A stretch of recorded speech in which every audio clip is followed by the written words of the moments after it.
Hello' guys, কি কৰিছে? আজি এটা নতুন চোফা আপোনালোকলৈ আগবঢ়াইছোঁ। চোফাটো হ'ল চুমু ক্ৰছ। ইয়াত ক্ৰছ আছে, ডিজাইনটো এইটো ক্ৰছ কৰা আছে। হেণ্ডেলডাল চব ওপৰৰ পৰা এনেকৈ বেণ্ড হৈ আহিছে। গ্ৰে কালাৰ কাপোৰটো লগাই থোৱা আছে। কেনেকুৱা লাগিছে জনাব। ভাল কমফৰ্ট, দাম 41,000।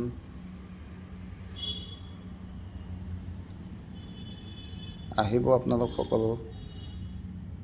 মন পচন্দৰ বস্তু, ইয়াত বিভিন্ন ধৰণৰ বস্তু পাব। Sofa, bed, dining, centre table, অলনা, আলমিৰা আদি সকলো ধৰণৰ ইয়াত পোৱা যায়।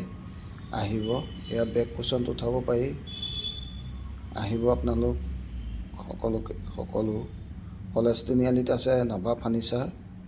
ইয়াতে বিভিন্ন ধৰণৰ বিয়া, ঘৰৰ আপোনালোকে সকলো বস্তু নতুনকৈ সজাবলৈ মন কৰিলে গোলাঘাট নভা ফাৰ্ণিচাৰলৈ আহিব। ধন্যবাদ।